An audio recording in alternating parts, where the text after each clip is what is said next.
안녕하세요. 오멘사입니다. 저는 그때가 30대 중반이었고 아빠와 같은 회사에 다니고 있었어요.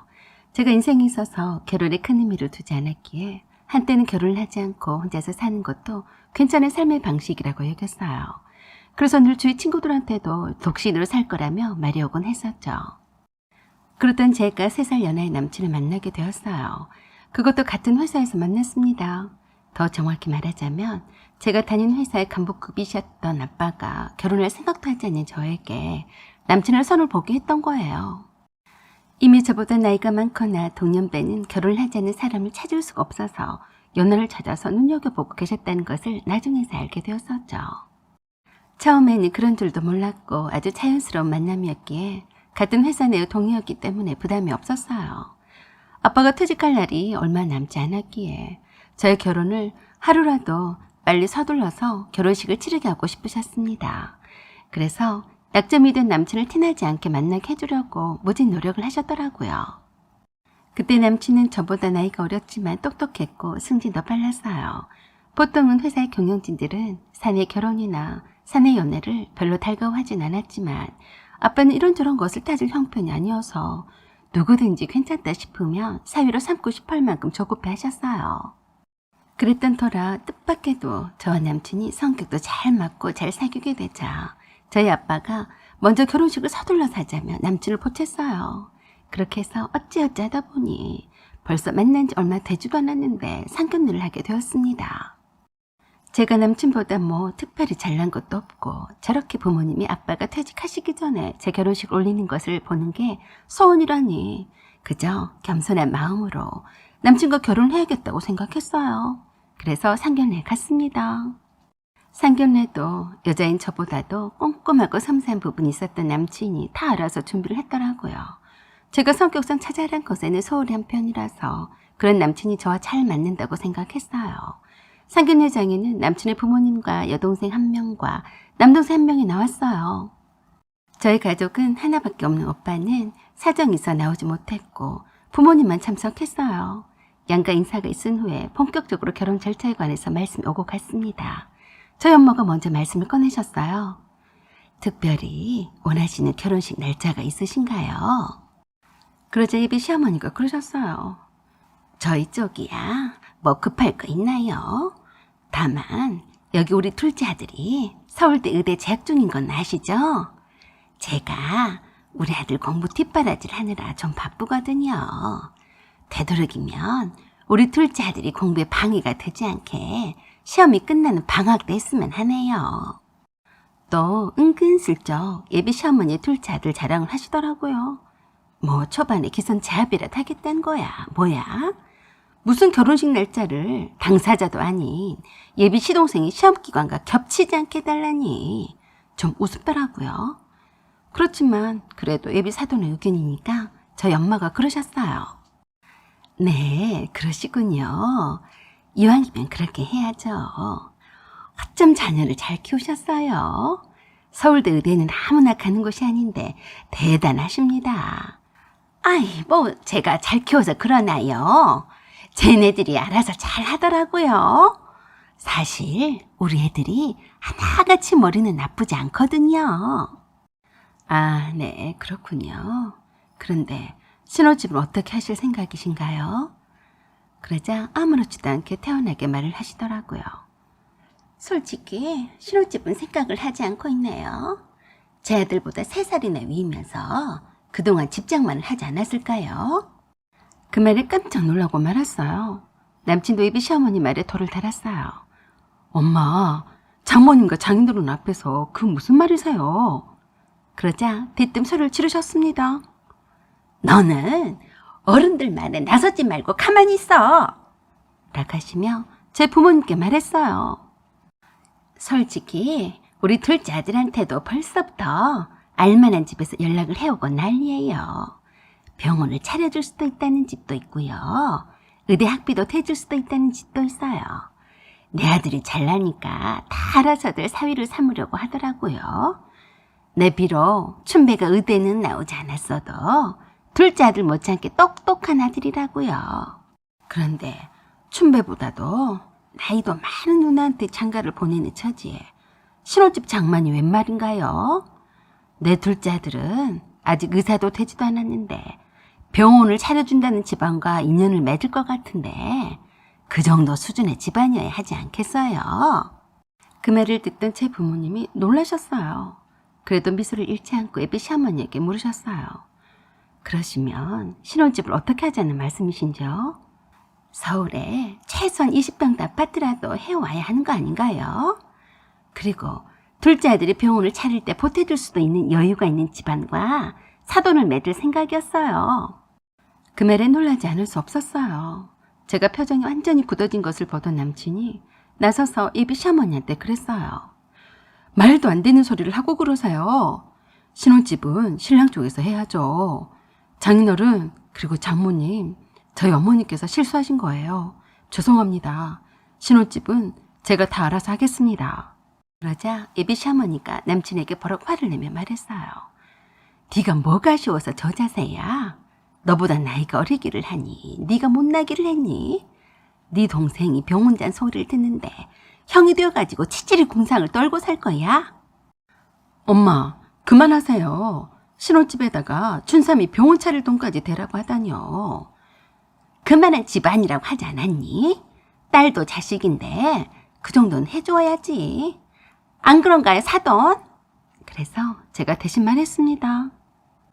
사돈은 무슨 사돈이라고 그러세요?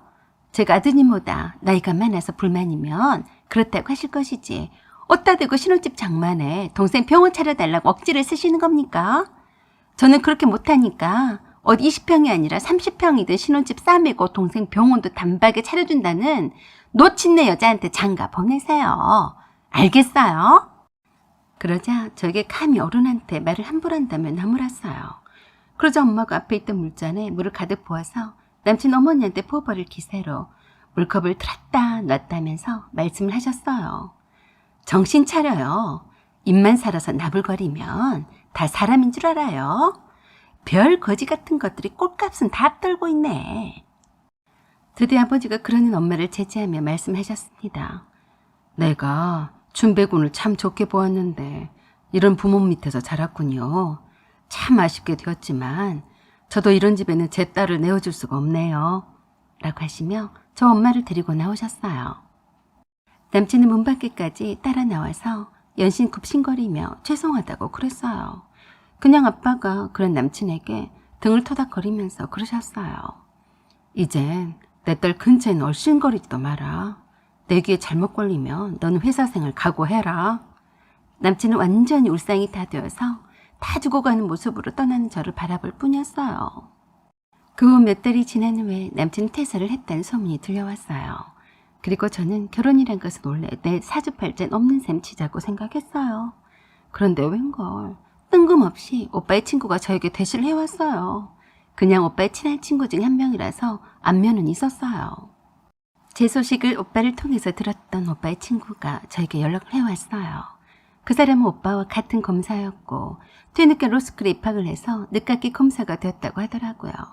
그 때문에 그때까지 사귀는 사람도 없이 지냈었고 마음속으로 저를 마음에 두고 있었다고 했어요. 그런 인연으로 지금의 남편과 결혼을 하게 되었어요. 그리고 시동생이 결혼을 한다면서 사귄 아가씨를 집으로 데리고 왔어요. 처음에는 잘 몰랐는데 그 아가씨가 나를 쳐다보는 눈빛이 좀 이상하더라고요. 어딘지 모르게 저를 아는 것 같은 유치였어요. 그러고 보니 나 지금데 누굴까 하고 생각하다가 드디어 생각이 났습니다.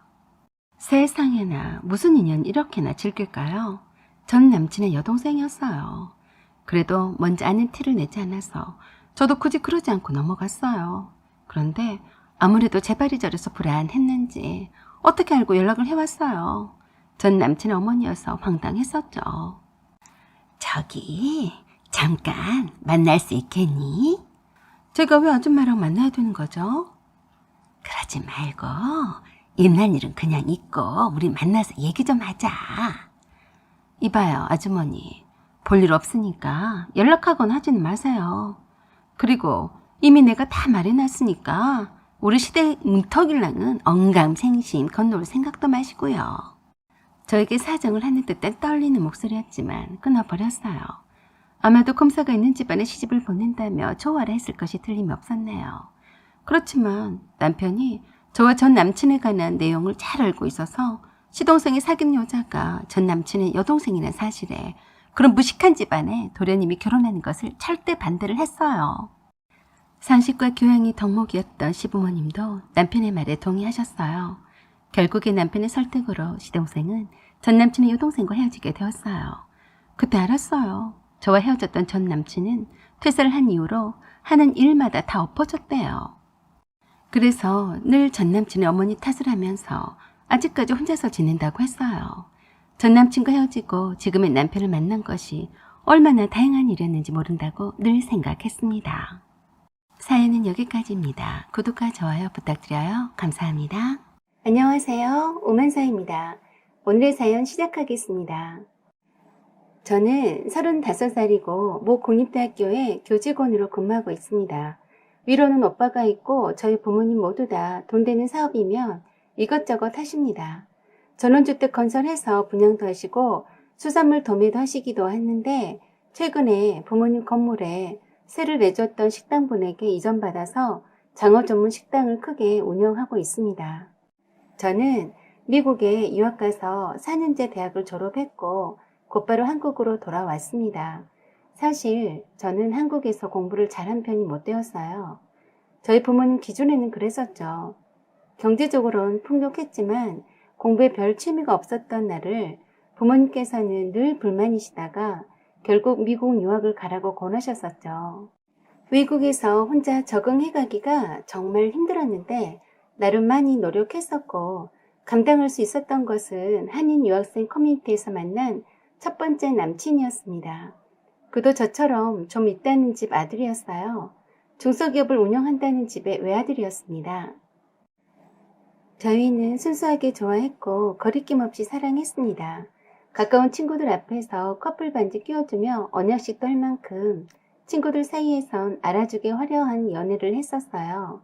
우리가 연애를 하고 있다는 사실을 저희 부모님만 모르셨지 남친의 부모님은 알고 계셨어요.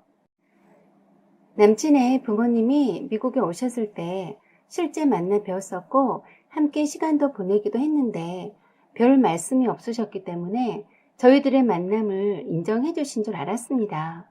그런데 그게 아니었네요. 어느 날 남친의 어머니가 저를 찾아와서 연애는 해도 좋으나 결혼은 허락할 수 없다고 경고하셨습니다. 사실 그때 남친과 결혼을 전제로 동거하고 있었거든요.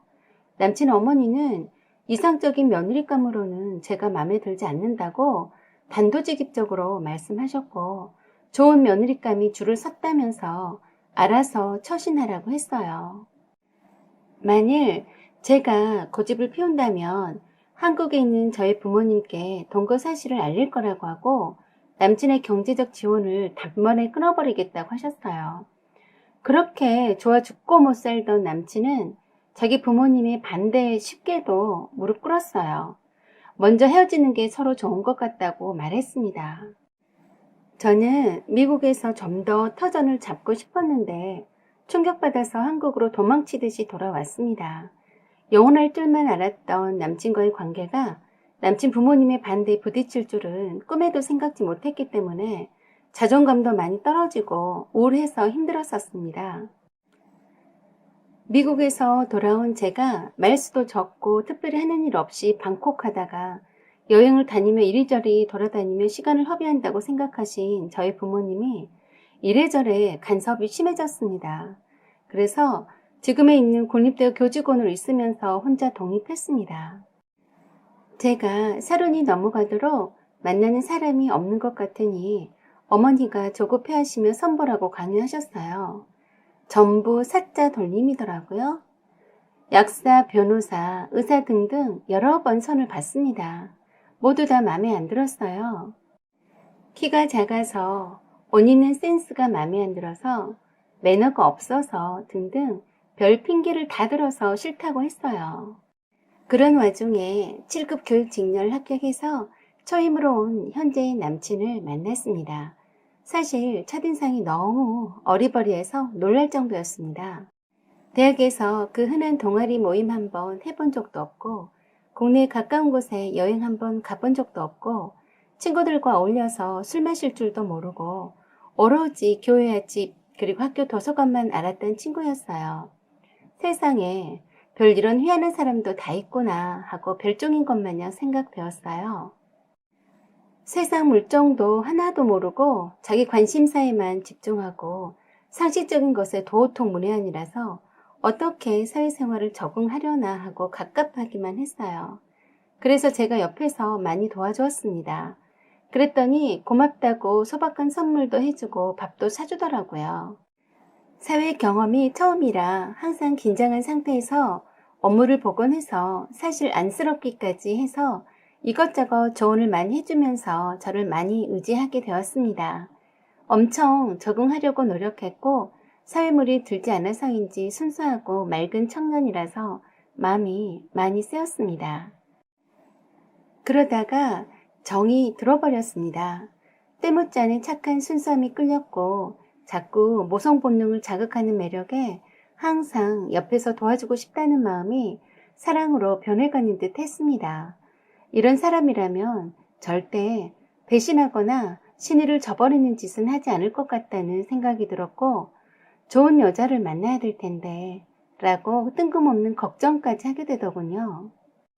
그러다가 다른 신도시로 발령이 나게 되어서 매일 보지 못하게 되었는데 우린 매일처럼 서로 전화를 붙들고 그날그날 또 새로운 환경에서 열심히 적응해가는 얘기를 들어가며 통화했습니다.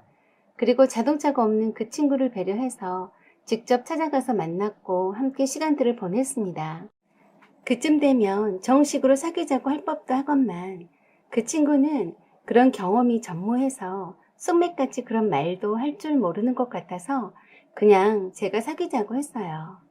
제가 그 친구보다 5살 연상 누나입니다. 그는 오히려 얼굴 빨개지면서 그러고 싶었는데 말을 못했다면서 수줍어하기까지 했는데 저는 그 모습이 너무 귀여웠습니다. 그렇게 사귀기 시작하면서부터 여행을 한 번도 해보지 못했다던 남친을 위해서 내 차로 여기저기 함께 다녔습니다. 저도 그렇고 남친도 그렇고 너무 좋았습니다. 패션에 1도 관심 없는 듯 해서 옷도 골라주곤 했었는데 제가 코디한 대로 입고 다녔어요.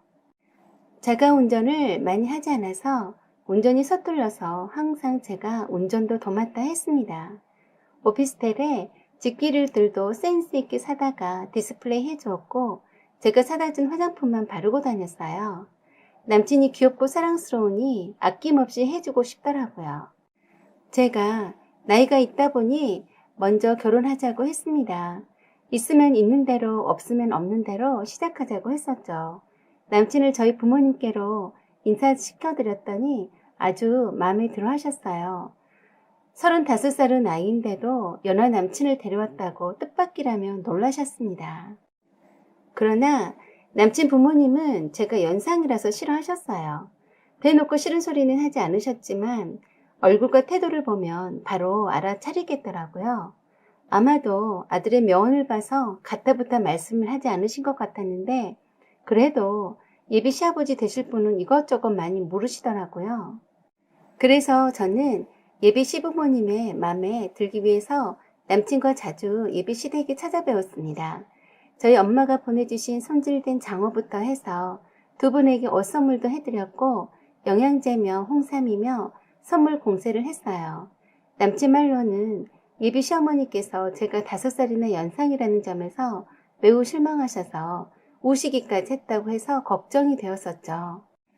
요새 세상에 나이 차이가 무슨 상관이냐고 해도 5살 차이는 적은 것이 아니라고 생각되었기에 각오는 하고 있었습니다. 그럴수록 더욱 더 자주 찾아뵈려고 했어요. 어떻게든 남친 부모님의 이쁨 받고 결혼하고 싶었습니다. 남친 부모님도 아들이 처음 데리고 온 여자였고 결혼하고 싶다는데 굳이 말리고 싶진 않지만 당장 결혼을 서두르고 싶지 않다고 하셨다고 했습니다. 그러던 어느 날, 그날도 주말이라 남친과 아침 일찍 서둘러서 미리 준비해둔 예비 시부모님 선물을 들고 예비 시댁에 내려갔습니다. 여느 때처럼 활기차게 어머님, 아버님, 저희들 왔습니다 하는데 아무도 나오지 않더니 저보다 2살 어린 남친 누나가 나와 반기더라고요. 조금 표정이 어색해 보이는 게 이상했습니다. 예비 시아버지는 안 계시고 예비 시어머니만 안방에 계시다는데 아들이 왔다는데도 안 내다보시고 이상하다 싶었어요. 그때 갑자기 안방 문이 열리더니 다짜고짜로 저더러 잠깐 들어와서 얘기 좀 하자시는데 살짝 긴장되더군요. 표정이 평소와는 다르게 매우 화나 있는 것 같았는데 저와 연관이 되는 것 같았습니다. 남친이 안방에 함께 들어가려고 하니까 못 들어오게 하고 저만 오라고만 하셨어요. 남친도 의아해했었죠. 남친 어머니는 싸늘한 표정으로 물으셨어요. 김영진이란 사람 알고 있냐고요. 저는 깜짝 놀라서 말도 못하고 눈만 끔뻑거렸어요. 김영진은 미국에서 동거했던 전 남친 이름이었어요. 설마 그 사람을 말하는 건 아니겠지? 하고 생각하는 순간 남친 어머니가 뺨을 세차게 때렸습니다. 수영이도 알고 있었니? 나이가 많아서 왜 과거가 없겠냐고 생각했다만 아니 글쎄 그래도 그렇지 동거를 몇 년씩이나 했으면서 우리 아들을 꼬셨어? 어디 아니면 말을 해봐라. 아니라고. 저는 정말 아무 말도 못하고 고개만 숙이고 있었어요. 나이가 많아도 아들이 좋다는데 좋은 쪽으로 생각해야지 하고 마음 다져먹고 있었는데 동네 창피해서 어디 다니지도 못하게 생겼네. 남친 어머니 경찰 기물이 나갔다가 예비 며느리가 연상이라며 걱정하며 푸념하자 얼마나 인물이 좋았으면 아들이 연상을 좋아하겠냐며 사진 좀 보여달라길래 보여주었는데 동창 중 한 분이 기겁을 했답니다. 바로 그분이 김영진 씨 엄마였다고 했어요. 하필 김영진 씨 엄마랑 남친 엄마가 동창이라니 정말 제가 운이 없었던 거죠. 사실 남친에게도 과거 동거 사실은 말한 적이 없습니다. 고민을 했었지만 입 다물면 모르겠거니 했었습니다. 저는 고개 푹 숙이고 아무 말도 못하고 나왔습니다. 이제 끝이구나 하고 아무것도 생각이 들지 않았어요. 남친은 그런 나를 쫓아 나와서 왜 그러냐고 다그치길래 어차피 알게 될 사실이니 속 시원히 과거 미국에서의 전남친과 동거 사실을 말해주었어요. 사실 영원히 속이고 싶었다고 했고 어머니가 아시게 될 줄은 몰랐다며 이젠 우리 사이도 끝난 것 같다고 울었습니다. 남친은 한참을 말없이 있더니 그렇지만 지금은 나를 사랑하잖아요. 나 이외에 다른 남자는 없는 거 맞죠? 그래서 그렇다라고 고개를 끄덕였습니다. 그랬더니 그러면 된 거라며 아무것도 달라질 것은 없다면서 집에 가서 기다리라고 했습니다. 그러더니 며칠이 지나도 남친에게 연락이 없었습니다. 이렇게 헤어지는구나 생각했습니다. 그리고 드디어 연락이 왔는데 뜻밖에도 상견례를 앞당기자고 했어요. 끝까지 결혼을 반대하면 따로 결혼식을 올리겠다고 했더니 마지못해 반승낙하신 상태라서 빨리 밀어붙여야겠다고 했습니다. 그렇게 해서 상견례에 억지로 나오신 남친 부모님은 무표정한 표정으로 웃지도 않으셨고 저는 죄인처럼 안절부절 못하고 있었습니다. 저희 부모님도 분위기를 파악하고 심상치 않다는 것을 알아차리신 듯 눈치만 살피고 계시더군요. 그때까지도 저희 부모님께서는 미국에서 전 남친과 동거 사실을 모르고 계셨어요. 형식적인 인사말만 오고 간 뒤에 저희 엄마가 구체적인 결혼 절차에 대해 말을 꺼내셨어요. 그랬더니 남친 어머니가 그러시더군요. 원래는 결혼을 이렇게 서두를 생각이 없어서 아무것도 준비된 게 없습니다. 그렇다는 것만 염두에 두시고 최소한 간소하게 하고 싶습니다. 하고 의외의 말씀을 하셔서 놀랐는데 아니나 다를까.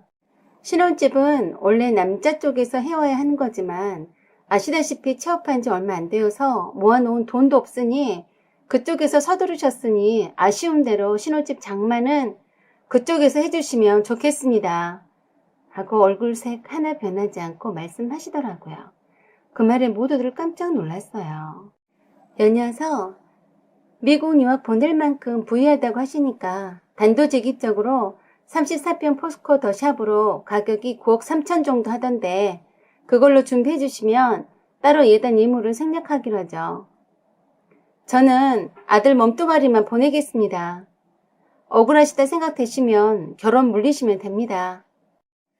남친 어머니가 작정한 듯이 완전 굳은 표정으로 또박또박 말씀하시는데 저는 간이 콩알만해졌습니다. 남친은 자기 엄마한테 왜 그러냐고 눈치 주고 안절부절 못하고 있었고요. 그래서 저희 엄마가 말씀하셨어요. 혹시 이 결혼이 마음에 안 드시는데 아드님 때문에 억지로 나오셨냐고요. 그랬더니 남친 엄마가 저희 엄마를 똑바로 쳐다보면서 하시는 말씀이 그쪽 같으면 며느리 될 아가씨가 5살이나 연상인데다가 수년 동안 다른 남자랑 동거한 사실을 깜찍하게 숨기고 아들한테 접근했다면 그래도 어이어 결혼하라고 떠미실 건가요? 그렇게까지 결혼하고 싶어 안달인 쪽에서 신혼집과 결혼비용 다 대고 하고 싶으면 하셔야죠. 그러자 그 말을 들은 저희 부모님이 들고 일어나서 무슨 망발이냐며 테이블을 치고 뚜껑 열렸습니다. 남친도 자기 엄마를 제재시켰고요. 이미 엎어진 물이었어요. 남친 엄마는 더 큰 소리로 저희 부모님께 당당하게 말씀하셨습니다. 저는 우리 아들이 과거가 있어도 좋다고 한다니까 어쩔 수 없이 결혼하라고 했지만 사실 해도 그만 안 해도 그만입니다. 단 하시려면 따님 포장 잘해서 보내세요. 하시고는 상견례장을 나와버리셨습니다. 뒤따라서 남친 아버지도 헛기침만 하시고는 인사만 하고 나와버리셨고요. 저의 부모님은 어이없어 하고 저를 쳐다보는데 쥐구멍이라도 숨고 싶었습니다. 세상에 태어나 이런 수모를 당해본 적이 없으셨을 텐데 딸 때문에 별일을 다 당해보셨으니 고개를 쳐들 수가 없었어요. 이렇게 해서 어이없이 상견례장에서 딸의 동거 사실을 알게 된 엄마는 오히려 화를 내지 않으셨습니다. 그리고 저에게 부모가 반대하는 결혼을 하게 되면 절대 안 되는 법이라고 타일렀습니다. 남친은 다시 들어와서 꼭 설득해서 결혼하고 싶다고 하면서 저희 부모님께 남친 부모님이 무례하게 한 점 사과드린다고 고개 숙였습니다. 하지만 저희 부모님은 이 결혼은 안 된다고 하시면서 여기서 그냥 끝내자고 하셨습니다. 남친은 아무 말도 못하고 그냥 서 있었고 저도 더 이상 뭐라 말할 수 없었지만 사실 남친과는 헤어지고 싶지 않습니다. 하지만 남친 어머님이 저래도 싫어하시니 무시하고 결혼한다는들 행복할지도 의문이 드네요. 일단 저희 부모님 말씀대로 결혼은 보류하고 좀 더 지켜본 뒤에 생각해봐도 될 듯 싶습니다. 사연은 여기까지입니다. 구독과 좋아요 그리고 알림 설정 부탁드립니다. 여기까지 시청해주셔서 감사드립니다. 좋은 날 되세요. 안녕하세요. 오만사입니다. 오늘의 사연은 고통받는 어머니를 위해 결혼시켜 드리려고 합니다. 란 사연으로 읽어드리겠습니다. 오늘의 사연 시작하겠습니다. 저의 엄마는 올해로 55세입니다. 아버지와 결혼하신 지 30년이 다 되어가는데요. 그때 당시는 보통 중매로 만나서 결혼하는 경우가 흔했다는데 아버지와 엄마는 연애 결혼하셨습니다. 아버지가 사시는 동네 방앗간집 딸이었던 저희 엄마를 아버지가 고등학교 때부터 눈여겨보면서 좋아하면서 따라다녔다고 했어요. 아버지와 엄마는 동갑이셨는데 아버지 쪽 집안은 그쪽 동네에서 모르는 사람이 없을 정도로 부유한 집이었어요. 그 동네에서 가장 크고 멋있는 3층 양옥집 내 하나밖에 없는 아들이었어요. 고모들이 2분 계셨지만 할아버지는 집안의 대를 잇는 아들인 아버지를 귀히 여기셨대요. 아버지가 엄마를 고등학교 때부터 쫓아다니다시피 했고 2분이 고등학교를 졸업하자마자 아버지의 적극적인 대시 공세로 조금씩 조심스럽게 사귀기 시작했답니다. 그때 아버지는 대학에 떨어져서 재수를 하고 있는 중이었고 엄마는 대학은 포기하고 방앗간 일을 돕고 있었대요. 아버지는 재수하는 입장이라 이성교제는 꿈도 못 꾸는 처지라서 할아버지와 할머니 모르게 엄마를 만나고 있었다고 했어요. 엄마는 그때 당시 아버지가 전형적인 부잣집 아들처럼 생겨서 약간 부담스러웠지만 적극적인 구애에 많이 설레었었다네요. 엄마는 중학생일 때부터 쫓아다니는 남학생이 꽤 있을 정도로 예뻤다고 했습니다. 할아버지는 공부를 좀 더 해서 서울에 있는 대학에 보내고 싶어 하셨지만 아버지는 또 떨어져서 지긋지긋한 재수를 하기 싫다시고 그 지역 공립대학에 입학하셨대요. 공부에 별로 취미가 없으셨던 아버지는 그 대학에도 운 좋게 천만다행으로 들어가게 된 거라고 했습니다. 본격적으로 엄마와의 이성교제가 시작되어서 자연스럽게 할아버지와 할머니도 아시게 되었대요. 당시 대학생 신분이었던 아버지는 할아버지와 할머니가 귀한 아들의 여자친구에 대해서 엄청 관심이 많아서 부담스러워했다고 합니다. 분명히 방앗간집 딸이고 대학도 가지 못했다고 하면 사귀지 말라고 할 것 같았기 때문이었죠. 그래서 언급결에 거짓말을 했대요. 같은 대학교에서 만났고 방앗간집 딸이란 것도 말하지 않고 그냥 공무원 집안인 것 같다고만 해서 할아버지 할머니도 우리 집이 돈 걱정하지 않고 사니까 교육자 집안이나 공무원 집안이면 좋겠다고 하셨답니다. 그런 후에 아버지가 군대 입대 날짜를 받아두고 여자친구를 집으로 초대하라고 하셨답니다. 아들이 군에 가 있는 동안 할아버지와 할머니가 여자친구를 보살펴 주겠다고 하셨다네요. 그러시면서 집으로 데리고 와서 소개시켜 달라고 하셨대요. 아버지는 차일피일 미루며 엄마를 집으로 초대하는 것을 꺼려 했지만 할아버지와 할머니의 성화에 못 이겨 하는 수 없이 엄마를 데리고 집으로 가셨답니다. 처음엔 할아버지 할머니도 엄마의 단아한 외모에 마음에 들어 하셨는데 할아버지가 외할아버지가 어디에 근무하고 계시냐고 물어서 사실 그대로 방앗간을 하신다고 말씀을 드렸더니 낯빛이 바뀌셨고 대학교 학과며 졸업한 후에 진로를 물으셔서 대학은 진학하지 않았노라고 했더니 대단히 실망스러워 하시더랍니다. 그러시면서 추궁하듯이 어떻게 사귀게 되었는지 이것저것을 자세하게 물으시는데 태도가 덜 변하셔서 매우 주눅이 들었었다고 했습니다. 바로 그 자리에서 아버지가 할아버지와 할머니에게 거짓말한 사실을 알게 되었고 아버지는 언젠가는 알아야 할 일이라서 각오하고 있었다고 했어요. 그래서 내친김에 아버지는 엄마를 앞에 두고 군대 제대 후에 학교 졸업하면 엄마랑 결혼하고 싶다고까지 말했다고 했습니다. 그때 엄마는 결혼 생각까지 해본 적이 없어서 아버지가 그런 말을 꺼내자 어찌할 바를 몰라 했는데 아버지가 할아버지 할머니 앞에서 엄마와 결혼할 거라고 선언해서 매우 놀랐었다네요. 그때 엄마는 고졸인 것과 방앗간집 딸이란 사실이 매우 불만스러워 하시는 걸 보고서 자존심이 많이 상해서 헤어지자고 했답니다. 군대 가기 전에 헤어져 주는 것이 예의 있는 것 같다며 아버지와 만나지 않으려고 했대요. 그리고 연락도 끊고 찾아와도 만나주지 않았다고 했습니다. 그러자 아버지가 할아버지와 할머니에게 여자친구가 헤어지자고 하면서 만나주지 않는다면서 이게 모두 다 두 분 탓이다 라면서 군대에 입대도 하지 않겠으며 행에 끌려가더라도 탈영하겠다고 철없이 때를 썼다고 했어요. 그래서 하는 수 없이 할머니가 방앗간으로 엄마를 찾아와서 아버지가 군대 제대할 때까지만 다시 만나달라고 부탁하더랍니다. 엄마가 이미 헤어졌으니 다시 만날 수는 없다고 딱 잘라 말하니까 할머니가 화를 내시며 하시는 말씀이 아니 순진한 애를 홀려놓고 군대 가는 애 발목을 잡으려고 하니? 하며 화를 내더래요. 하필 예민한 시기에 딱 맞춰서 헤어지자고 하냐는 거였대요. 느닷없이 찾아온 딸의 남자친구 엄마란 사람이 들이닥쳐서 딸에게 화를 내면서 만나네 마네 하자 외할머니가 할머니에게 당장 가시라고 쫓아냈답니다.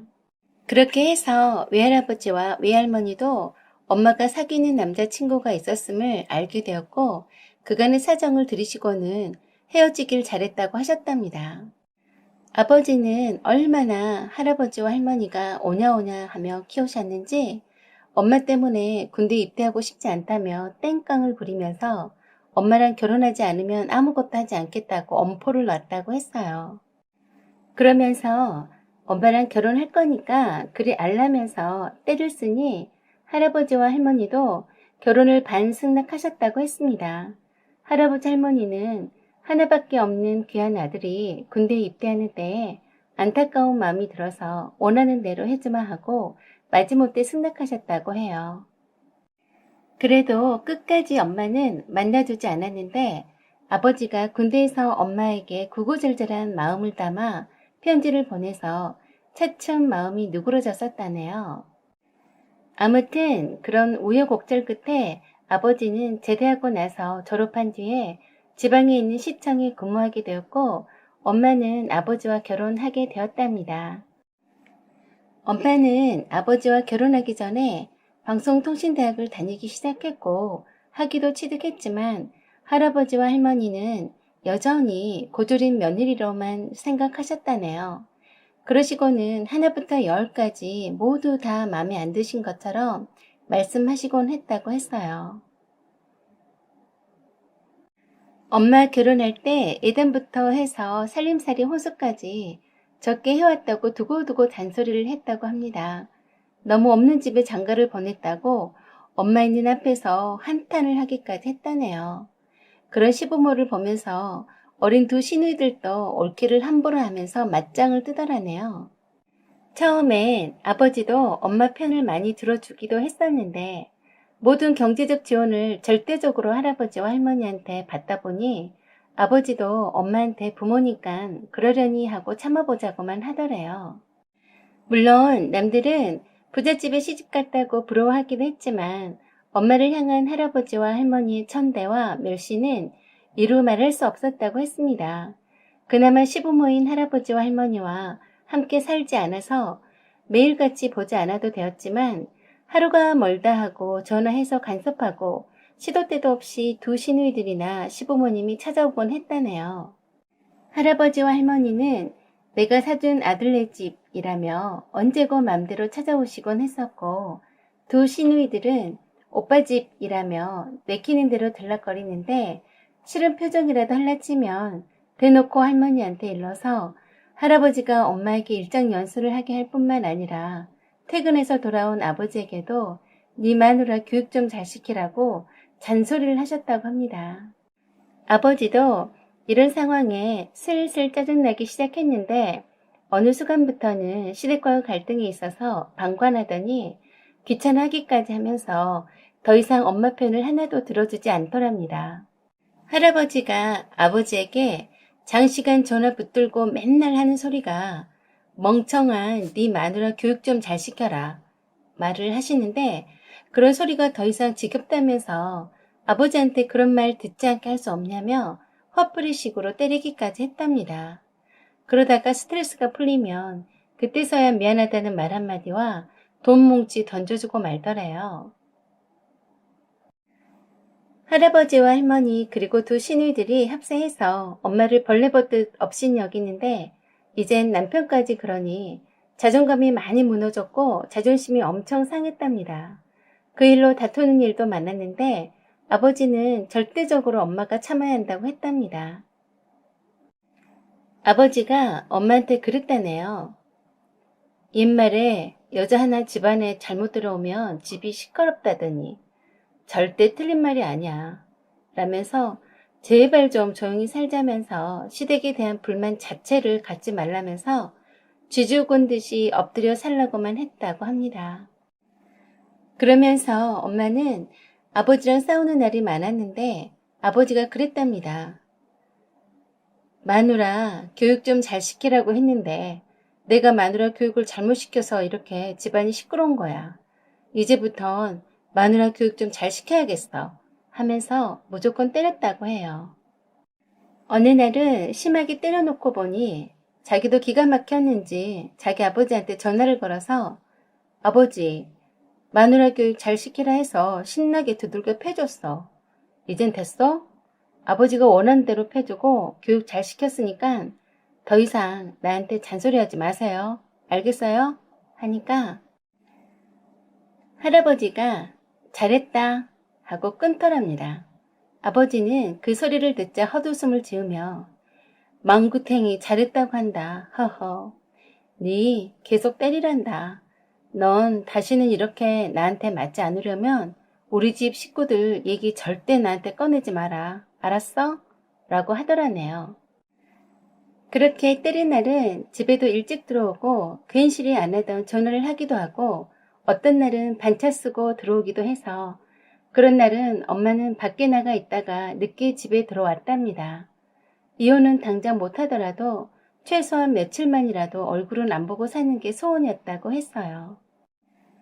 이혼을 수십 번 생각해봤다고 했어요. 하지만 이혼해서 딸을 잘 키울 수 있을지 자신이 없었답니다. 그리고 이혼해주지도 않을 게 뻔하고요. 그렇게 해서 엄마는 아버지에게도 마음의 문을 굳게 닫게 되었고 최대한 싸우지 않는 방법을 택했다고 했습니다. 그건 바로 무조건 참을 수 있을 때까지 참는 수밖에 없었다고 했어요. 당시의 여자에겐 이혼이란 인생의 낙인 찍히는 것과 같은 거여서 함부로 이혼하기도 용기가 필요했을 뿐만 아니라 어린 딸이 있어서 감히 생각지도 못했답니다. 그렇듯 사방 벽면이 막힌 듯이 답답하고 억눌리며 살고 있었는데 첫 딸을 낳은 지 얼마 되지도 않았는데 아들 태령이더래요. 아들을 낳아야 한다면서 할아버지와 할머니가 압박을 주시는데 둘째도 딸이자 무척 실망해 하시더랍니다. 할머니는 손주복도 없다시며 대놓고 실망해 하셨고 곧바로 셋째를 가지라는 말에 엄마가 셋째는 갖지 않겠다고 하니까 밖에서 나와서 데리고 와야 하는 거냐고 할머니가 소리 지르더랍니다. 밖에서 나오든 안 오든 다 귀찮았고 이래저래 스트레스가 많아서인지 우울증 때문에 힘들었는데 주변에 아무도 힘이 되어주는 사람이 없었답니다.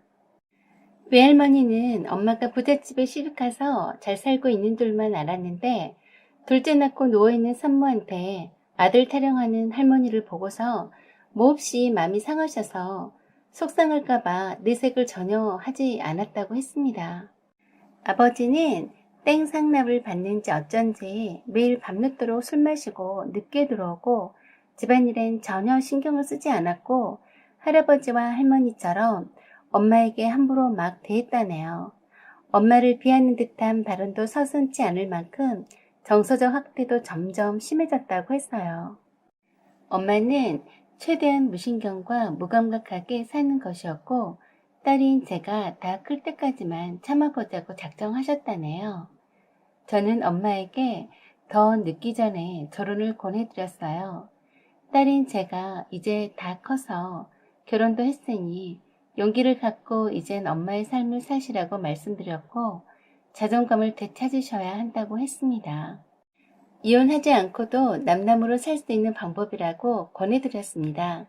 먼저 민법 제840조 제3항의 규정에 따라 이혼소송을 제기하면 아버지는 분명히 이혼을 원치 않는다고 하실 게 뻔합니다. 그렇다면 혼인관계를 계속 유지하되 별거를 하고 싶다고 결혼을 하고 싶다고 조정안을 내놓는 겁니다. 그리고 다음과 같은 안을 제시하는데요. 첫째, 법률상 혼인은 유지하되 별거 상태를 유지한다. 둘째, 서로 배우자로서의 의무를 짓지 않는다. 셋째, 부부관계를 요구하지 않는다. 넷째, 서로 가족 행사에 부부 동반을 요구하지 않는다. 다섯째, 서로 재산상의 빚을 지지 않는다. 위와 같은 조정안의 예시는 최근 이혼 소송 중에 실제 조정안을 내놓았던 예시의 한 부분인데 저도 엄마한테 이런 방법으로 결혼을 권해드리려고 합니다. 결혼을 한 후에도 법률원의 효력이 인정되기 때문에 재산이나 보험금 등의 상속에 대한 권리를 주장할 수 있고 배우자로서의 상속 순위도 인정받습니다. 더 늦기 전에 아버지에게서 받은 상처를 치유하고 하루라도 자존감 있고 존재감 있는 새로운 엄마의 삶이 되실 수 있도록 옆에서 돕고 싶습니다. 자식들 때문에 이혼이 꺼려진다면 결혼도 한 방법인 것 같아요. 꼭 권장해드리는 것은 아니지만 일방적으로 참고 산다는 것이 능사는 아니기에 이런 방법들로 해서 어느 한 일방이 이혼을 원치 않는다면 결혼이 그 대안책이 될 수 있지 않나 생각됩니다.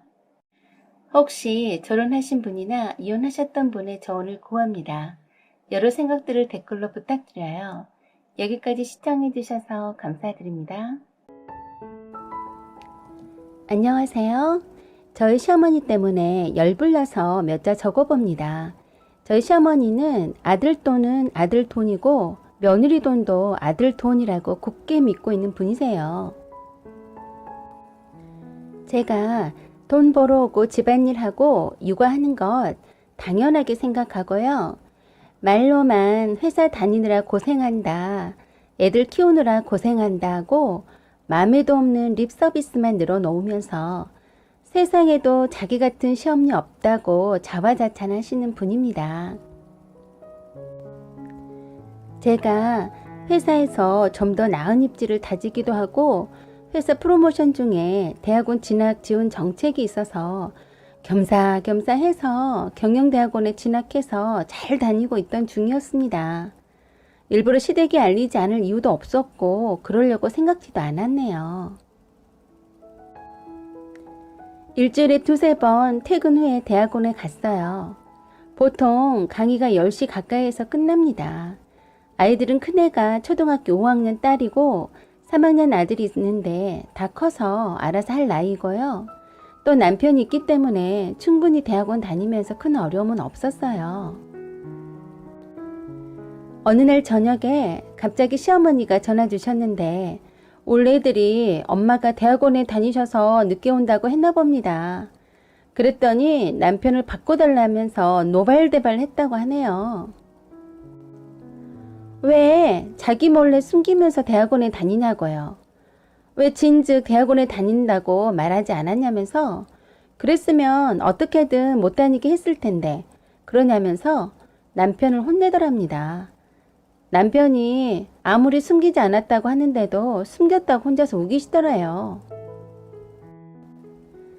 시어머니는 참 이상하신 게 제가 대학원을 몰래 다닌다고 착각을 하셨어요. 참 얼척이 없었는데 대화가 안 되는 분을 붙들고 신랑이 하기 싫었네요. 그랬더니 주말에 집에 찾아오셔서는 대학원 다니지 말라는 겁니다. 자기 아들도 안 다니는 대학원에 못하러 다니라는 거죠.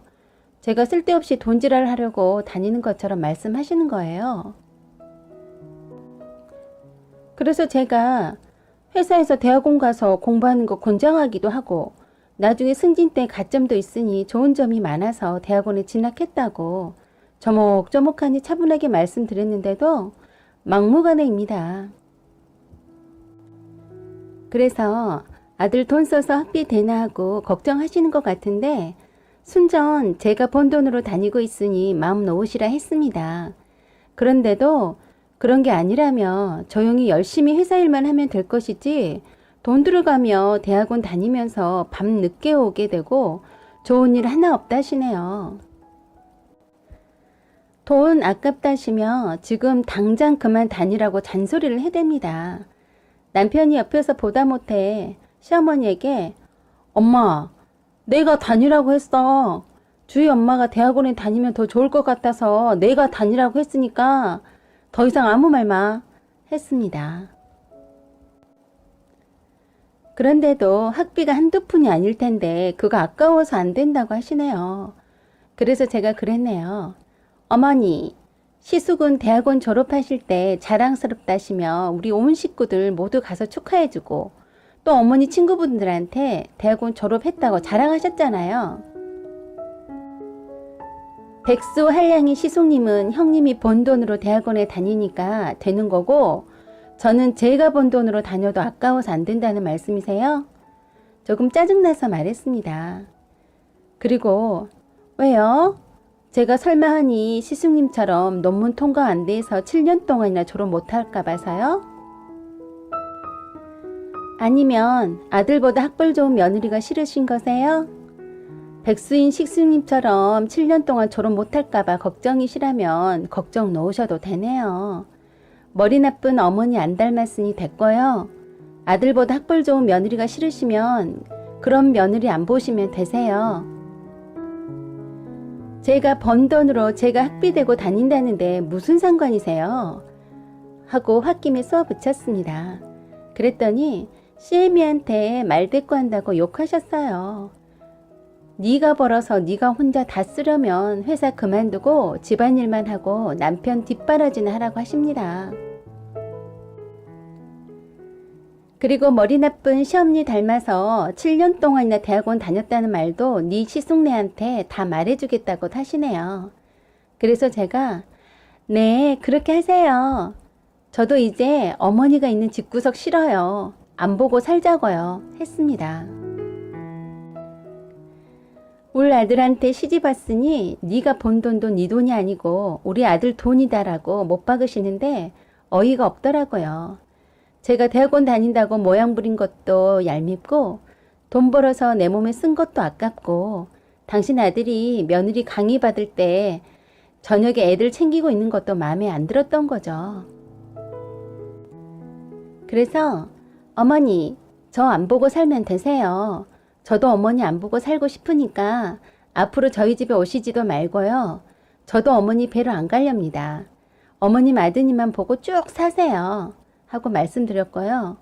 그 뒤부터 시댁에 남편만 갑니다. 백수 한량이 시숙님은 일하기 싫어서 대학원에 진학하고서도 머리도 나빠서 논문 통과 안 되니 바쁜 남편 불러대서 논문 정리 부탁하고 어찌어찌 해서 겨우 논문이 7년 만에 통과돼서 졸업했어요. 별 자랑스럽지도 않을 졸업식에 참석하자고 시어머니가 남편과 저에게 연차를 내고서라도 졸업식에 참석하라고 해서 참석도 했습니다. 백수라서 큰동서가 학비 다 대줬고요. 시어머니는 큰아들이 백수인데도 대학원 졸업했다며 자랑스러워 했습니다. 큰동서 말 들어보니 그 흔한 장학금 한 번 안 받았고 고스란히 큰동서가 번 돈으로 학비 대줬고요. 시어머니 학비 한 번 대준 적 없었다네요. 시어머니가 어디가 돈이 있어서 그 나이에 대학원 학비 대주냐고요? 시어머니는 계좌에 적어도 현금으로 몇 억 이상 있습니다. 돈에 대한 집착이 강하신 분인데 자가 운전도 안 하시고 알뜰하게 사시는 분이긴 합니다만 교회 헌금은 몇십만 원에서 몇백만 원씩 통 크게 하시죠. 형님 말 들어보니 시숙이 백수로 있으면서도 시어머니가 형님 모르게 시숙에게 돈 지어주셨고요. 시숙이 주식하다 카드 빚져서 시어머니한테 1,000만 원 빌려달라고 하니까 형님한테 그러더랍니다.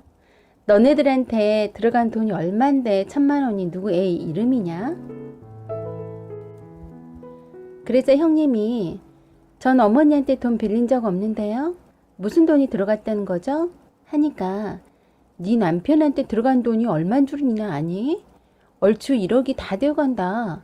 맨날 나만 보면 니네들은 돈 타령이니? 네 남편이 나한테 빌려간 돈인데 왜 모른 척 하는 거니? 알면서 그러는 거 아니다. 그러시면서 형님한테 되려 1억 갚으라고 하셨답니다. 네 남편이 빌려간 돈이면 네가 빌려간 돈이나 마찬가지다면서 왜 돈 빌려가 놓고 모른 척 하냐고 윽박 지르시더랍니다. 형님이 하도 기가 막혀서 아들한테 뒤로 용돈 지어주면서 그 돈 며느리한테 받으시려고요?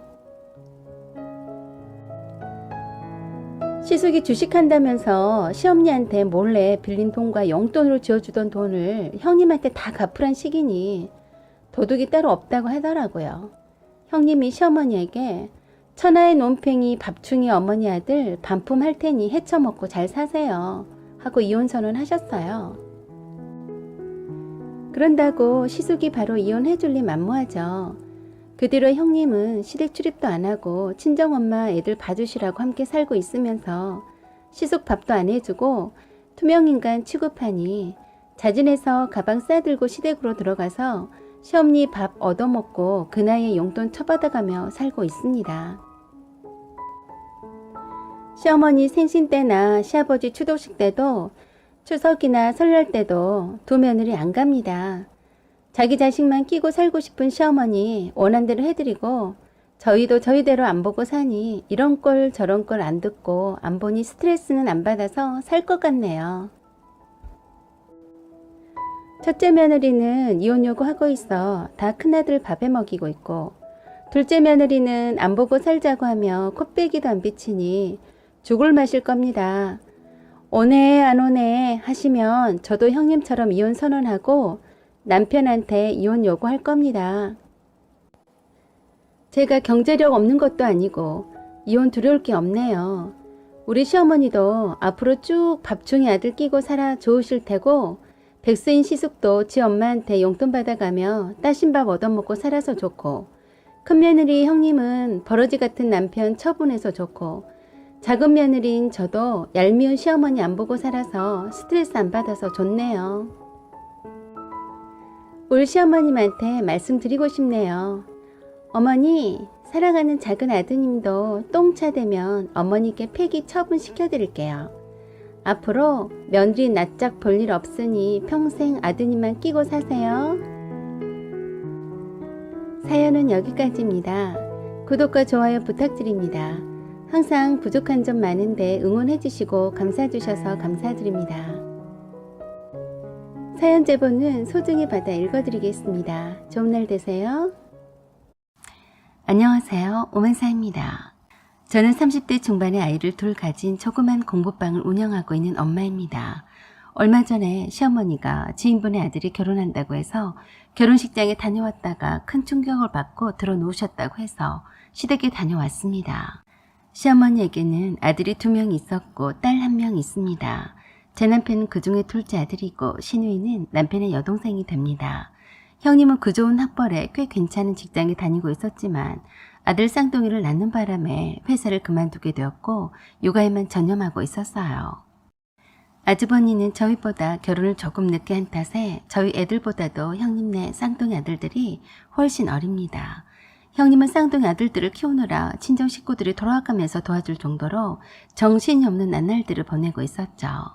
형님이 결혼과 출산을 연이어서 하다 보니 저와 친해질 기회도 별로 없었습니다. 그래서 형님에 대해서는 잘 모르지만 시어머니가 형님을 며느리로 맞이하기 위해서 공을 들인 사실은 제가 누구보다도 잘 알고 있었죠. 남편은 전문대학을 졸업해서 아주 자그마한 회사를 다니고 있었고 저는 별로 유명하지도 않은 대학을 나와서 회사를 다니다가 공부방을 차렸어요. 시누이도 자랑할 만한 대학을 졸업한 것은 아니었고요. 그래서 시어머니는 명문대를 졸업한 아주버니에 대한 자부심이 매우 강하셨습니다. 장남인데다가 명문대를 졸업을 해서 꽤 괜찮은 공기업에 다니고 있었으니 늘 자랑거리셨습니다. 그래서 그런지 차남인 남편과 제가 먼저 결혼을 했어도 장남인 아주버니의 결혼을 대비해서 한 푼도 도와주시지 않았습니다. 뭐 그렇다고 해서 불만이 있다는 것은 아니네요. 남편과 저는 결혼할 때부터 이왕이면 양가의 누구의 도움도 없이 검소하고 저초월하게 저희의 힘만으로 결혼식을 올리고 신혼집을 장만할 수 있는 것도 괜찮은 방법이라고 생각했었어요. 어차피 시부모님의 도움을 받아서 신혼 살림이 시작이 되면 그 간섭에서 벗어나기도 어렵다고 생각했기 때문이었죠. 친구나 선배들의 말을 들어보면 시댁의 도움을 받아서 신혼생활을 시작한 후로 바람 잘 날이 없었다는 말을 많이 들었거든요. 하지만 흔쾌히 도와주시면 참 감사할 따름이었지만 저희 시어머니는 차별을 하셨습니다. 없는 살림에 저희보다 늦게 한 아주버니 결혼식에는 격식도 다 따져가면서 할 건 다 하셨거든요. 형님의 아주버니보다도 더 좋은 명문대를 다닌 거는 아니었지만 인설 4년제 대학을 졸업을 했고 직장도 그만하며 짱짱한 곳을 다녔으니 시어머니가 형님을 욕심을 낼 만도 했습니다. 항상 아주버니와 형님을 저희들보다도 더 앞세우고 싸고 돌기 바쁘셨죠. 그러던 시어머니에게서 뜻밖의 말을 들었습니다. 에휴, 세상에 별일이 다 있다. 그렇게 멍청해 보이던 애가 어떻게 유학을 가서 국제변호사가 되었다니. 그럴 줄 알았으면 그때 내가 참을 걸 그랬나 싶고. 참 그렇더구나. 저는 영문을 몰라서 여쭈었죠. 어머니 왜 그러세요? 무슨 일 때문에 이렇게 머리 싸매고 누워 계시는 거예요? 이마에 팔을 두르고 누워 계시다가 저를 한번 쳐다보시더니 작정한 듯이 일어나셔서 말씀을 하시기 시작했습니다. 내가 지금 하는 말은 네 형님한테는 절대 하면 안 된다. 내가 네가 속이 깊은 애란 걸 아니까 하는 소리인데 아이고 생각할수록 후회가 되는구나. 네 어머니 걱정 마시고 얼른 말씀해보세요. 그게 말이다. 실은 우리 주혁이가 21살 때 아무것도 모르던 그 어린 나이에 말이다. 여자가 있었어. 네 남편도 아는 일이다만 덜컥 혼인신고까지 해버렸지 뭐냐. 처음에는 무척 놀랐지. 그 애는 대학교 입시도 떨어져서 고졸이었고 우리 주혁이는 대학교 2학년이었다. 시어머니의 말씀을 종합해보니 아주버니는 대학생인 신분으로 사귀던 여자 쪽 집에서 가난한 집의 아들이라고 해서 헤어질 것을 두려워해서 혼인신고까지 해버렸는데 알고 봤더니 그 여자 쪽 집안이 꽤 잘 사는 집이었다고 했습니다. 그래서 못 이긴 척 결혼을 허락을 했다고 했었다고 하더군요. 그렇지만 그 여자 쪽 집안에서는 결혼을 반대했었다고 했어요. 할 수 없이 아직 아주버니가 학생 신분이라서 결혼식은 졸업 후에 하기로 했고 급한 대로 시댁집에 들어와서 방 한 칸을 차지하고 살고 있었다고 하더라고요.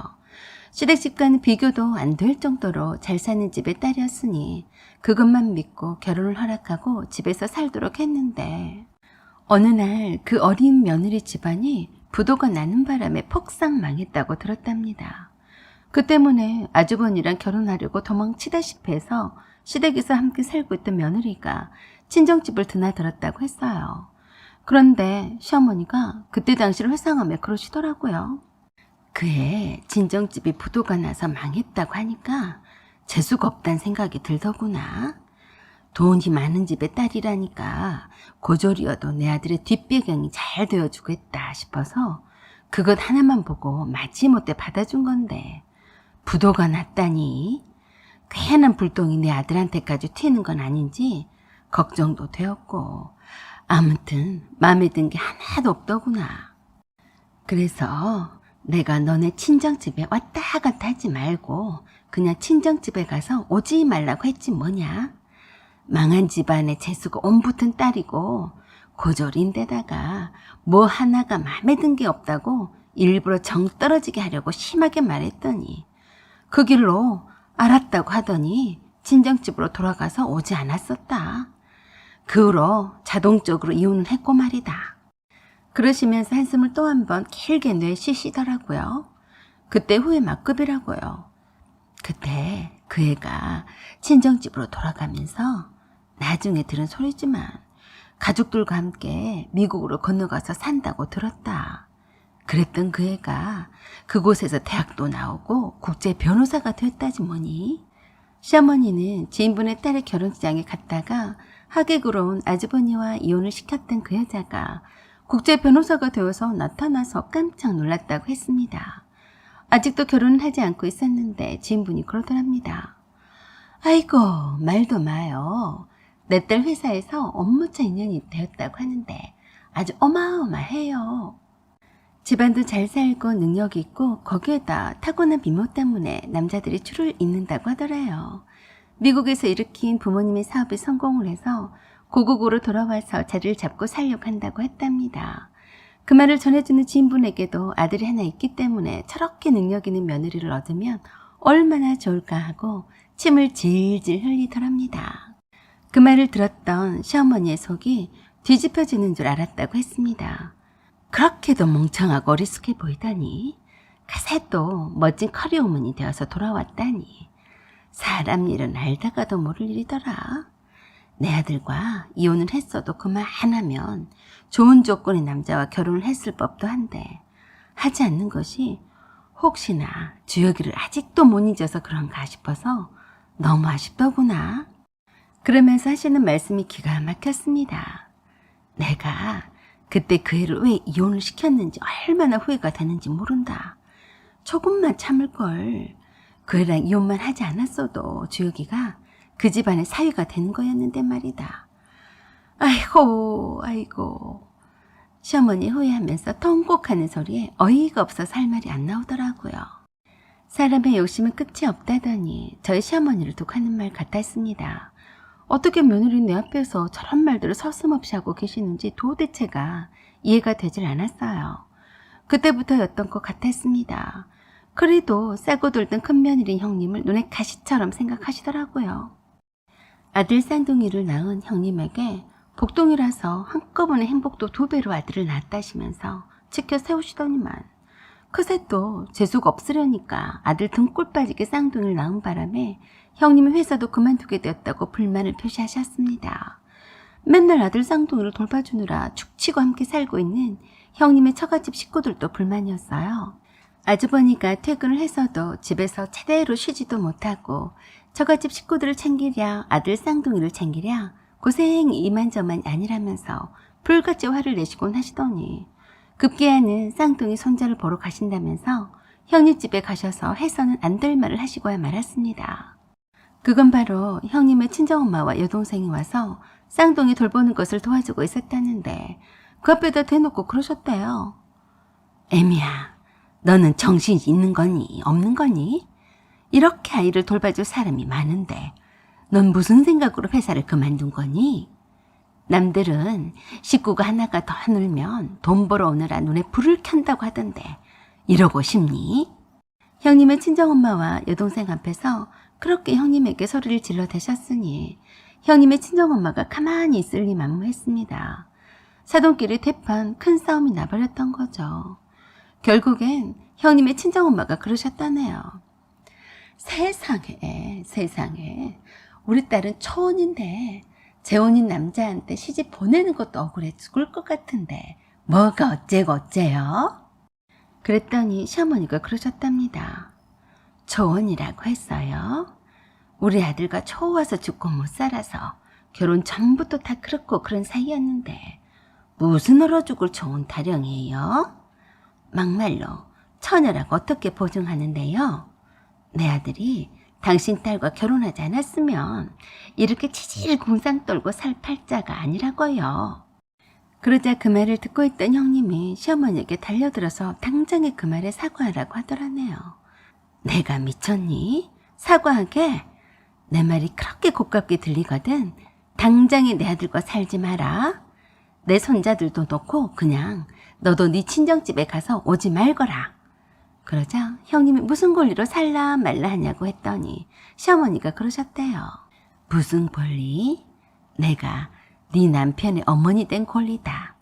위아래도 몰라보고 가정교육도 개떡같이 받은 며느리를 그냥 보란 말이냐? 당장에 네 엄마랑 내 아들 집에서 나가란 말이다. 그랬더니 가만히 두고 보던 형님의 친정엄마가 그러시더랍니다. 사돈, 내 아들집 하시는데 듣기 거북하네요. 겨우 삼천포태 쓰면서. 그러시면서 친정엄마가 그러셨대요. 여기는 내 딸 명의로 제가 얻어준 겁니다. 당신 아들집이 아니라고요. 당장 여기서 나가세요. 그렇게 해서 형님과 시어머니는 급속도로 사이가 나빠졌고 그 이후로 형님이 시댁의 발길을 완전히 끊어버렸고 시어머니가 찾아오지 못하도록 몰래 이사를 가버렸습니다. 아주버니는 손과 무릎이 닳도록 시어머니를 대신해서 형님의 친정엄마에게 용서를 빌었다고 들었습니다. 그런 탓에 이사를 간 형님네 집을 아주버니가 가르쳐주지도 않고 아주버니도 시댁집에 왕래를 하지 않으니까 시어머니가 아주버니 회사로 쫓아가서 당장에 형님이랑 이혼을 하라고 하셨다네요. 그랬더니 아주버니가 그러셨대요. 엄마, 내가 엄마 때문에 2번이나 이혼을 해야겠어요? 아니다. 경희가 아직 너를 기다리고 있는 모양이다. 너 경희를 못 잊어 했잖니? 이참에 얘랑 헤어져 버려. 아들과 시어미를 갈라놓는 며느리는 난 더 이상 못 본다. 이혼을 2번 하든 3번을 하든 간에 천지분간을 못하는 며느리는 난 못 본다. 그랬더니 아주버니가 청첩장을 내밀면서 그랬다네요. 엄마, 경희가 결혼한다고 청첩장을 보내왔어요. 아니 그럼 서로 만나고 있었던 거야? 아니요. 귀국해서 몇 번 보고 엄마를 만났다고 해서 몇 번 보고 그리고 청첩장 준다면서 마지막으로 보고 헤어졌어요. 이젠 다 소용없는 일이니까 제발 좀 경희한테 신경 끄세요. 경희가 아무리 저한테 미련이 있다고 해도 이젠 저는 경희한테는 못 올라가는 나무나 마찬가지라고요. 그런 게 어디 있어? 너한테 마음 있었으니까 아직도 결혼도 안 하고 있었던 거 아니니?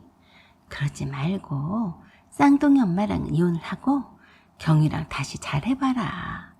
내가 아니었으면 원래는 너희들이 부부가 되었을 사이가 아니냐?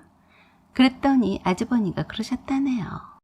엄마, 죄송하지만 이제는 더 이상 제 인생에서 빠져주세요. 저 이젠 쌍둥이 아빠예요. 우리 애들과 헤어져서 못 산다고요. 앞으로는 엄마 얼굴 볼 일이 없을 테니까 여기에도 찾아오지도 마세요. 여기에 찾아와도 경비실에서 못 들어오게 막으라고 할 테니까 그리 아시고요. 그렇게 해서 아주버니는 시어머니께 연락을 끊고 살겠다고 선언을 하셨는데 어찌된 영문인지 형님과 또 이혼을 하시게 되었습니다. 형님의 친정 부모님이 시어머니 하시는 말에 이상하다 여기고 아주버니 뒷조사를 했었던 모양인데 하필 경이란 여자와 몇 번 만난 사실이 들통이 나버렸던 거죠.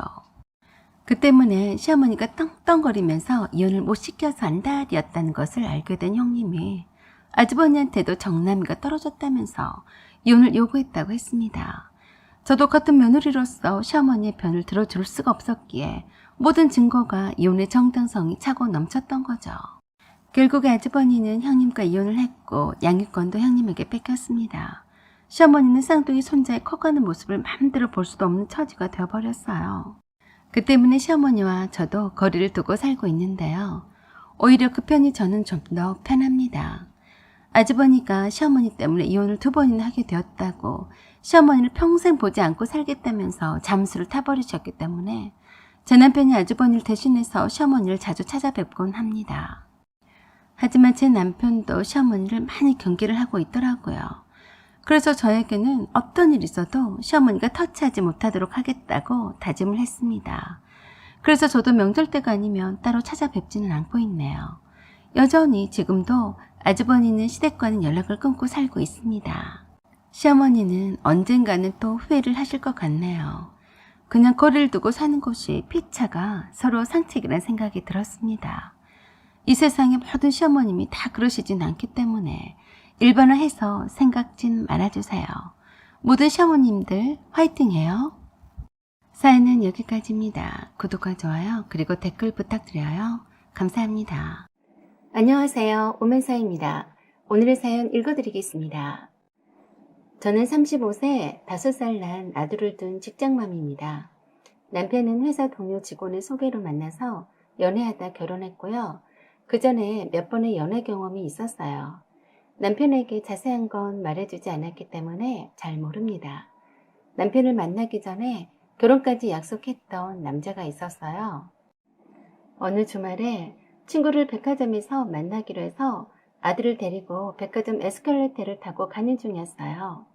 아들 손을 잡고 한참 가고 있는데 누가 따라오고 있는 줄은 몰랐어요. 드디어 카페에 있는 친구를 만났는데 뒤에 어떤 아줌마가 계속 따라오더라며 아는 사람이냐고 물었어요. 그제서야 뒤를 돌아다 보니 어떤 아줌마가 서 있었는데 깜짝 놀랐습니다. 바로 전 남친의 어머니였어요. 수진이 맞지? 네, 그런데 어쩐 일이세요? 왜 따라온 거냐고 묻는 거였는데 다짜고짜로 네 아들이니? 하고 물었어요. 네. 몇 살이니? 5살인데 왜 그러세요? 하니까 결혼했다는 소식은 들었다면서 자꾸 제 아들한테 관심을 두는 거였어요. 좋겠다. 쳐다들이니? 네. 좀 불쾌했어요. 오늘은 재수가 없는 날인가 보다 했어요. 전 남친의 어머니를 만나다니 거기에다가 소름 끼치게 내 아들한테 할머니 미소 지으며 쳐다보는 것이 매우 마음에 들지 않더군요. 정말 밥맛 떨어지는 얼굴을 본 터라 기분이 별로 좋지 않아서 똥 씹은 표정으로 있었더니 하는 말이 우습네요. 넌 여전하구나? 하고는 자기 갈 길 가더라고요. 말기알몸 같은 여자 다시는 보고 싶지 않아서 소금이라도 있으면 뿌려주고 싶었습니다. 전 남친의 어머니 정말 기억하고 싶지 않을 만큼 표독스러운 아줌마네요. 저 아줌마 때문에 전 남친과 헤어졌습니다. 전 남친이 소탈한 성격이라서 전 남친의 집안이 그렇게도 대단한 줄은 몰랐습니다. 결혼할 여자로서 처음 인사드리러 갈 때서야 대골 같은 집을 보고서 전 남친이 잘 사는 집에 자식이 없구나 싶었죠. 전 남친이 조금이라도 자기 엄마에 대해서 귀뜸이라도 해줬으면 그렇게 제가 상처받고 헤어지지는 않았을 텐데 지금 생각해도 치가 떨립니다. 전 남친은 치대생이었어요. 어느 날 친구가 뜬금없이 치대 연극부 동아리가 학교 강당에서 공연한다는데 구경 가자고 하더라고요. 제가 연극을 간간히 취미삼아 보러 다니거든요. 그리고 안내 팜플릿에 이름 석자를 동그라미 쳐주면서 일전에 저에게 말해주었던 친오빠의 친구인 서봉수란 오빠가 오늘 메인 분해의 주인공이라고 말해주었는데 분장을 해서 잘 못 알아보겠더라고요. 뭐 연극은 봐줄만 했고요. 사람들도 엄청 많이 온 것 보니 대단해 보였습니다. 공부하기도 바쁠 텐데 연극 연습을 어떻게 다 하고 무대에 올렸는지 대단해 보이더라고요. 1부가 끝나고 2부 후반부쯤에 관객을 대상으로 관객에게 눈을 감아달라는 멘트가 나와서 눈을 감았어요. 그런데 무언가 주변이 부산하더니 내 무릎에 누군가 무엇을 큼지막한 게 놓고 간 것 같았습니다. 그리고 눈을 떠도 좋다는 멘트와 함께 그 무대의 주인공이 말을 이어갔습니다. 관객들 중에 한 분 중 아주 아름다운 분에게 제가 진솔한 사랑의 고백의 표시로 꽃다발을 바쳤습니다. 저의 진실한 마음을 표현하고 싶었습니다. 하는데 사람들이 누구지? 하며 찾다가 모두들 저를 쳐다봤습니다. 제 무릎 위에 커다란 꽃다발이 눈에 띄게 얹어져 있었거든요. 일제히 사람들의 시선이 저한테 꽂혔고 옆에 앉아있는 친구가 그러더군요. 봉수 오빠가 너한테 프로포즈 한 거라고 하면서 손뼉을 치더라고요. 아니 얼굴도 모르는데 무슨 프로포즈? 난감했습니다. 조명 스포트라이트가 잠깐 동안이지만 저를 비춰주었고 당황해하는 저를 보고는 무대의 주인공이 스포트라이트를 끄라고 신호를 보내는 것 같았어요. 그러면서 그녀는 저를 잘 모르고 있고 그저 친구 따라 온 것뿐이라서 매우 당황했을 것이라면서 그러나 자신은 오래전부터 잘 알고 있었고 선뜻 다가가지 못하고 주변에서 맴돌기만 했었다고 했습니다. 그리고 너무 쑥스러워서 대시하기가 힘들었는데 연극 무대에 처음으로 주인공으로 데뷔하게 되는 뜻깊은 자리에서 그녀에게 마음을 어떻게 하면 잘 어필할 수 있을까 싶어서 대본을 각색해서 자기의 마음을 보여주고 싶은 시간을 만들어보고 싶었다고 했습니다. 그녀가 자기 마음을 믿어주고 받아주면 정말 행복하겠다며 무대 연극이 끝날 때까지 잘 지켜보면서 자기 마음을 받아달라고 멋지게 말을 했습니다. 다들 손뼉치면서 환호를 던졌고 지금 나한테 하는 얘기 아니지? 하고 옆에 친구한테 말했더니 바보야 너한테 하는 소리잖아. 오빠 멋있어 하는 겁니다. 저는 사실 마음에 와닿지 않았어요. 생판 처음 보는 사람이었거든요. 그런데 저를 알고 있었다니 안 믿겼어요. 마지막 무대 피날레를 마치자마자 분장한 채로 저에게로 달려왔어요. 사람들이 다 쳐다보고 난리 났습니다. 저는 별로 이렇게 떠들썩하게 다른 사람의 이목을 집중하는 것을 좋아하지 않는 성격이었죠. 이런 이벤트를 준비하는 손길에 최소한의 예의를 표해야 했기에 아니 그것보다도 다른 사람들이 다 보고 있는데 거절할 수는 없었어요. 내 앞에서 무릎 꿇고 손 내미는 생판 모르는 남자의 손을 잡아줬습니다. 옆에 친구는 좋아 죽더라고요. 어디서 나타났는지 서봉수란 남자의 친구인지 후배들인지 나타나서 꽃가루 뿌리고 난리 났습니다. 참 독특하고 유별나다고 생각했었죠. 제 취향은 아니라서 예의상 손잡아 준 것뿐인데 난리 발광이었어요. 분장한 얼굴이라 진짜 얼굴도 모르는데 바로 사귄다니 말이 되나요? 약간 여자의 심리를 잘 모르는 것 같았어요. 열정만 앞서는 순수한 사람일지도 모른다고 생각도 했었죠. 그렇게 인연이 된 서봉수란 사람은 저를 엄청 좋아했습니다. 감수성이 꽤 예민한 사람이었어요. 저를 도서관에서 오며 가며 본 적이 있었는데 어느 날 친구 여동생과 친한 친구인 걸 알고서 친구를 통해서 호구조사를 했고 저도 모르는 사이에 몰래 훔쳐보곤 했다고 했습니다. 조별과제 모임 때문에 주로 도서관 1층 휴게실 공간을 자주 사용했는데 제 친구한테 정보를 입수하고 저를 보러 휴게실까지 왔었다고 하더라고요. 최대한 인상적인 첫인상을 남기고 싶어서 나름 엄청 신경 썼다고 했습니다. 저는 그다지 별로였지만요. 친구 말로는 자기가 그동안 친오빠한테 들어왔던 말이나 자기 생각으로 판단했을 때 이만한 사람 만나기가 쉽진 않을 거라고 적극 사귀어보라고 밀었습니다. 너무 마른 체형 말고는 키도 크고 공부도 열심히 하고 좋아 보였습니다. 단지 이성적으로 그닥 끌린 편은 아니었지만 그런대로 사귈만 했어요. 그리고 만난 지 2달이 되었을 때 선후배 총동창회 모임에 저를 데리고 갔습니다. 거기에는 선배들은 부부 동반이고 후배들은 결혼할 여친을 데리고 가는 자리라고 했어요. 그때 서봉수 씨는 그 사실을 미리 말해주지 않아서 그 자리에서 그 사실을 알게 됐던 겁니다. 그냥 저는 일상적인 친구들 모임에 데리고 간 줄 알았어요. 그런데 그게 아니었어요. 엄청 큰 행사였던 겁니다. 대형 카페홀을 통째로 빌려서 선후배 간 인사하는 자리인데 거기에 참석한 여친들은 모두 다 졸업앨범에도 미래 배우자로서 함께 사진이 오른다고 하더라고요. 결혼할 여친이 없으면 혼자 참석하는 기본 룰이 있다고 했습니다. 겨우 만난 지 2달밖에 안 되었는데 결혼이라니 말도 안 되는 소리였죠.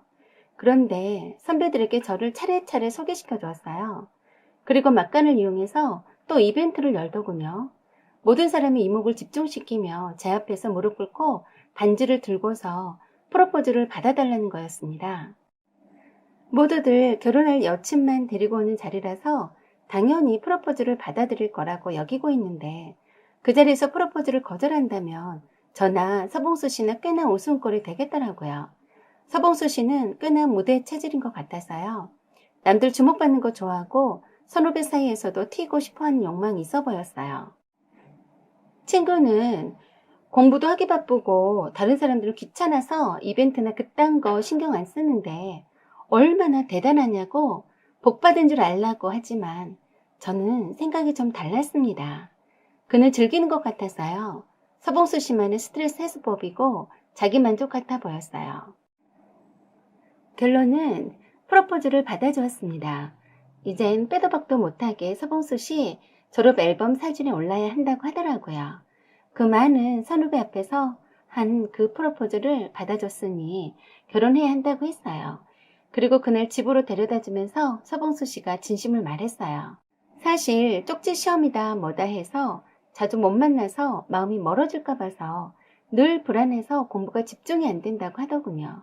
언제라도 금방 날아가 버릴 것만 같아서 힘들다고 하면서 다음 달에 결혼하자고 했어요. 그러면서 장모님께 인사드리러 가고 싶다고 했습니다.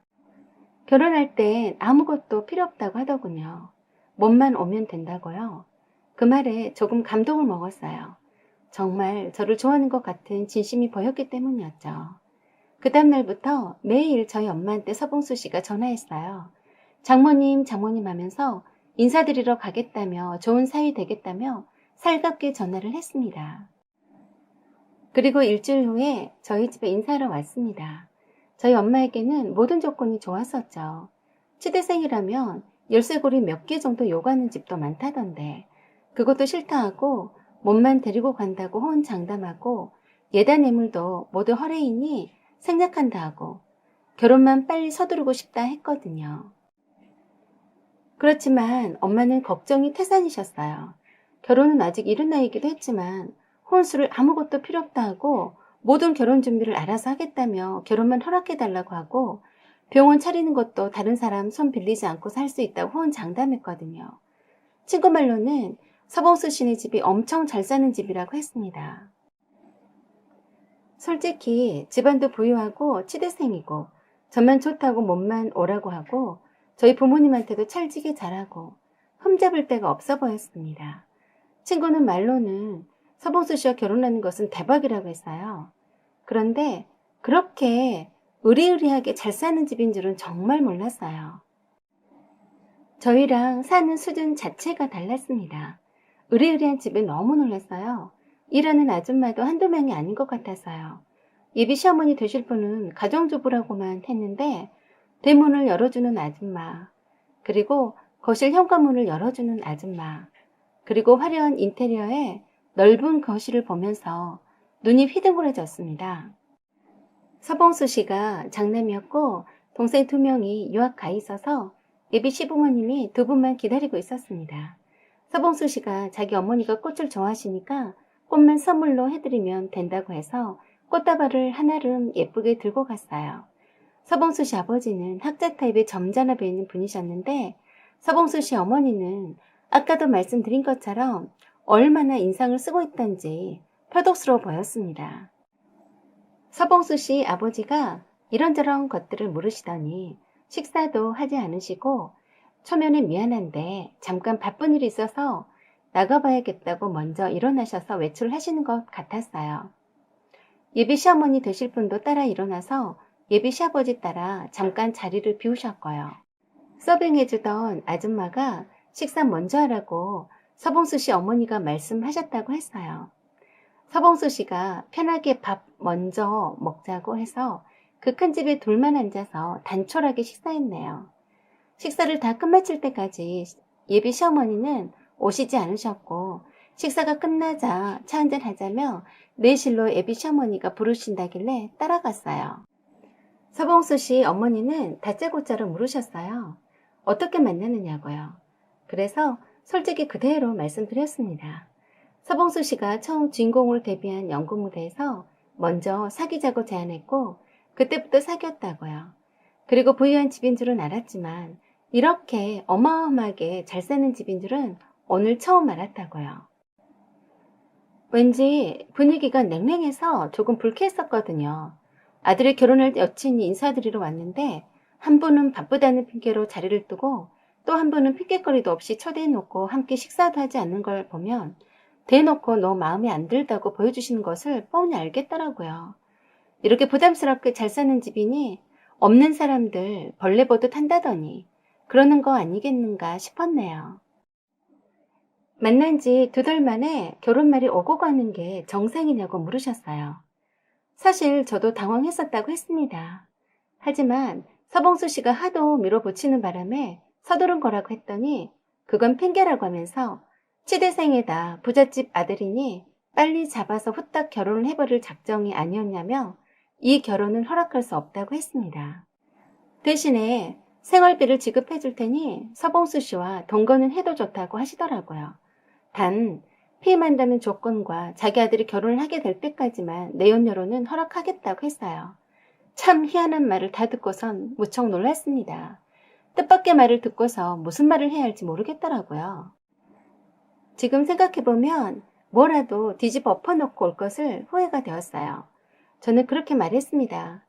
저는 오늘 아드님 말씀 따라 아드님이 결혼할 여자로서 인사드리러 온 것이지 다른 이유는 없습니다. 결혼을 반대하신다는 말씀으로 알아듣고 가보겠습니다.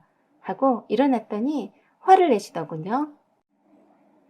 볼짝머리 없이 감히 어른이 일어나라고 하지도 않았는데 네 맘대로 일어나니? 하시면서 서 있는 저의 모습을 아래 위로 훑어보면서 하는 말이 정말 추잡스러웠습니다. 처녀는 맞니? 아무리 우리 아들 내연녀라도 이놈 저놈 거친 애는 절대 반대다. 내가 뒷조사하지 않아도 되겠니? 라고 했습니다. 저를 완전 물건 취급하며 모욕 두시는데 고상한 얼굴로 위장한 시커먼 민낯을 보는 것 같더군요. 그래서 제가 그랬습니다. 참 실망이네요. 고상한 분이신 줄 알았더니 산전수전, 공중전까지 다 거치신 분인 것 같네요. 아드님 내연녀 찾으신다면 저는 마다하겠으니 뒷조사 고민하지 않으셔도 되겠네요. 하고 바로 나와버렸어요. 아주 기분 더러운 표정으로 나와서 거실에서 기다리고 있던 서봉수 씨를 한번 째려보고는 바깥으로 나가려는데 뒤에서 따라 나오던 서봉수 씨 어머니가 일하는 아줌마에게 굵은 소금 한 대박 가져오라고 하더라고요. 그러더니 정말 불쾌하게도 나가려고 현관에서 신발 신고 있는 저를 향해서 재수없다며 대놓고 뿌리시는 겁니다. 그러면서 일하는 아줌마에게 제가 밟는 곳마다 따라 나가면서 문 밖에까지 소금을 뿌리라고 지시하더라고요. 정말 치욕스러웠습니다. 서봉수 씨는 자기 엄마에게 미쳤냐며 소리 지르는데 되려 돈 보고 달려드는 여자는 돈 주고 사서 쓰면 된다고 하시면서 만난 지 2달 만에 결혼으로 뽕을 빼겠다는 여자가 정상이냐고 야단하더라고요. 그리고는 제가 정원 마당을 거쳐서 대문 밖으로 걸어가는 자리마다 뒤따라오면서 일하는 아줌마가 소금을 뿌려댔습니다.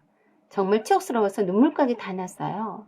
서봉수 씨는 쫄래쫄래 따라 나오면서 자기 엄마가 뭔가 오해를 하신 것 같다며 자꾸 미안하다며 집까지 바래다 준다는 것을 단호히 거절하고 바로 택시 타고 와버렸습니다. 그리고 그 뒤로 절대 만나지 않았습니다. 친구 말로는 그에 유급당하고 휴학까지 했다고 했어요. 몇 번 집에까지 찾아오기도 했지만 절대로 만나주지 않았습니다. 친구 말로는 그 뒤로 결혼했다는 말을 들었는데 결혼 생활이 원만치 않다고 하더라고요. 결국엔 이혼 절차까지 밟고 있다고 들었습니다. 결혼한 후에도 가끔씩 친구를 찾아와서 저에 대해서 물어본다고 하더라고요. 그러던지 말던지 처음 인사드리러 갔을 때 뒤에다 소금 뿌리는 걸 보고는 서봉수 씨도 정남이 떨어졌어요. 소식 알고 싶지도 않았습니다. 그런데 왜 손잡고 가는 내 아들을 보고 따라왔는지 이해가 안 되네요. 혹시 서봉수 씨 핏줄이 아닌가 하고 의심한 걸까요? 돈으로만 온몸으로 처발랐지 인성은 시궁창에 걸레맛도 못하는 수준이라 별 희한한 상상을 다 했을지도 모르겠네요.